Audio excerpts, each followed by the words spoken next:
You've been there. People yell at you for no reason.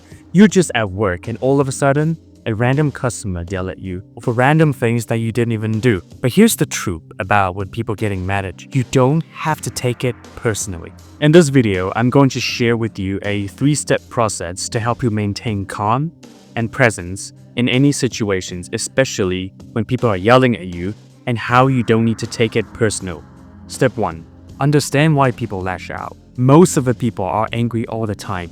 And that's not only because they don't have control over their lives, but most importantly, they don't have control over their emotions. Where does anger come from? Normally it comes from things that you have no control over. Someone cuts in front of you at a very heavy traffic, nearly crash into you. How do you react? What kind of frustration and what kind of physiological response do you have? Your emotion is a seesaw. When everything is in balance, you're in harmony, you're peaceful to everyone around you, your work is going amazing. But when there's a disrupted source that breaks the balance, you literally are out of control.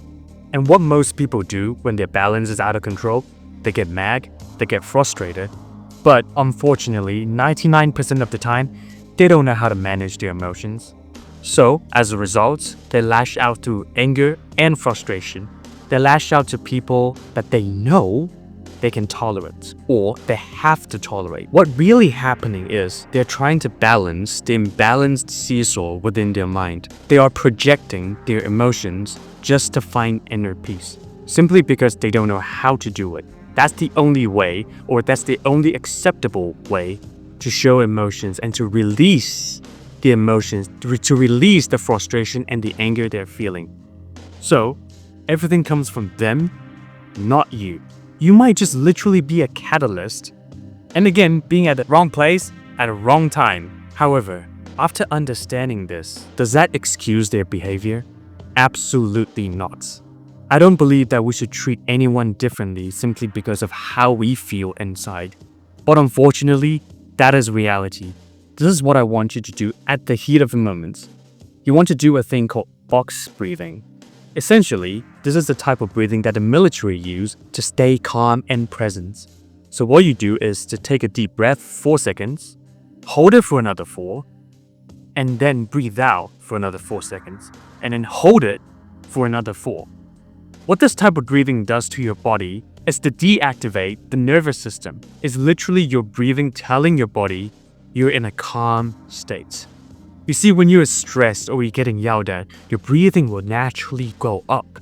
But if you control your breathing, you're telling your body to physically calm down. Step 2 is all about separating their emotions with your self-worth. Letting someone's mood interfere with how you feel about yourself is a really shitty way of how you should live your life.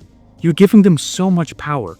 You're giving someone you don't care about, even if you do care about them, you're giving them so much power into who you are as a person. Other people's reaction towards things does not reflect who you are as a person. But what if you did make a mistake and other people are making a little bit of sense? When you make a mistake at work, it reflects your skill. It is a skill issue. It doesn't reflect who you are as a whole. It's just to show that you have things to improve on, which in fact, it might even be a good thing. You're taking the criticism to allow you to become a better person, to allow you to improve your competence. So instead of blaming yourself for making a mistake, what I want you to think of are the 3 main points. How can I learn from this? How can I use this as a reflection for me to improve? And how can I use this to grow? Step 3 is all about taking back the control, taking back the power that you already have.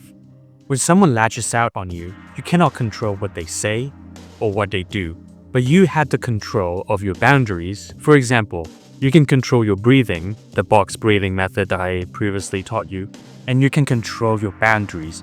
You can even say things such as, I don't respond to this, or I don't appreciate the tone that you're talking to me right now. Imagine their anger is a basketball. They're throwing it at you. You can either catch it, let it weight you down, or you can return it back to them, or just let it bounce back. It's not your basketball, not your anger, therefore, not your problem. It's about saying you can be mad, but I'm not going to let you ruin my mood simply because you cannot control your emotions. Let's do a quick recap of the 3 steps. Step 1 is about understand why people get mad. The anger is from their imbalance, not your competence and not your responsibility. Step 2 is about don't let their emotions define you. You want to separate your self-worth from their emotions. And step 3 is about focus on what you can control. Remember, you can control your breathing, you can control how you think, and most importantly, you can control how you feel. Here's my challenge to you. Next time when people lash out on you or just be mad at you for no matter what reason, try these 3 steps just to see how you respond and how you react to the situation. Does it make you feel calmer? Does it make you feel more powerful because you're reclaiming back the power and not letting other people tell you what type of person you are?